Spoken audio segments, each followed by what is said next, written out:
Hi, today we want to show you statistics of new tanks added in update 11.3. But before we start, here's a quick word from our sponsor, Amazon App Store. Amazon App Store is an Android app store which currently offers a 10% discount for all purchases in WoT Blitz. So if you are planning to buy something in-game, it's a great opportunity to do it cheaper. Campaign is available in USA, UK, Germany, France, Japan, Spain, Italy and Australia. Discount applies while purchasing items with Amazon coins.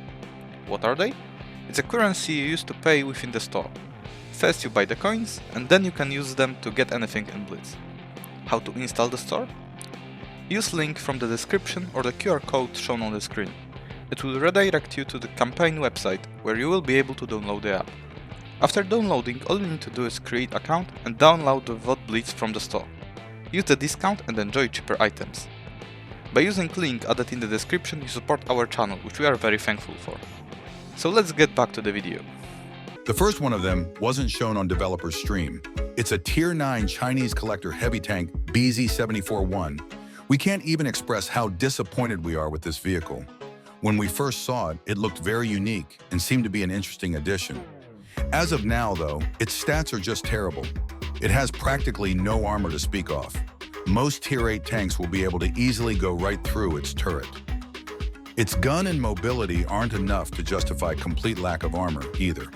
It isn't that slow, although not as fast as some other mobile heavies. Gun, on the other hand, is very similar to what you can find on an E75, which just feels underwhelming for a tank with no other redeeming qualities. This is the Soul Eater, one of the two new Halloween vehicles that we will get this year. It is a Tier 8 tank destroyer base on Jagdpanzer E100. It doesn't have a lot in common with it besides looks, though. It has a double shotgun similar to one you can find on Helsing, decent armor, and surprisingly good mobility. It should have a great potential in hands of a good player.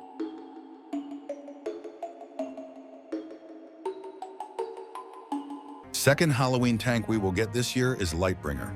It's quite a generic Tier 7 heavy tank. It has a 92mm gun, dealing 270 damage per shot with an average DPM.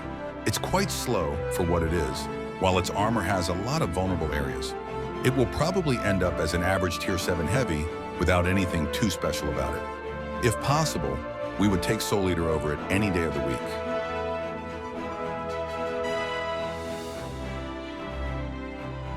With Halloween tanks covered, let's move to seasoned tanks now. The first one of them is a Tier 7 medium tank, Hazard. Again, it's not particularly interesting. It should be very similar to other existing Tier 7 mediums like CS52 Liz, Leo, or Swear. It has a decent mobility, average armor, and punchy gun with 280 alpha damage. Not a terrible tank, but nothing special either.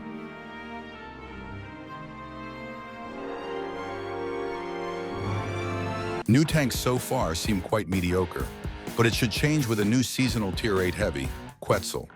Calling it a heavy tank is a bit of an understatement as it weighs over 120 tons, making it the second heaviest Tier 8 tank in the game, right behind the VK-168. Unlike the German construction, though, it actually isn't as slow as you could expect it to be. 30 kilometers per hour is more than enough for such a heavy beast. Along with its weight, it has to offer a very decent protection. It has some weak spots on the top of the turret and around gun mantlet. But other than that, its armor is generally very strong. On top of that, it can offer a decent gun with 340 alpha damage, although low penetration and subpar gun handling.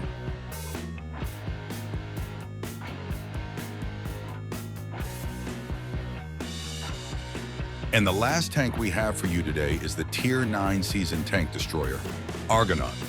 It seems to be very similar to German turreted tank destroyers like Grill 15 or Waffenträger Ritter.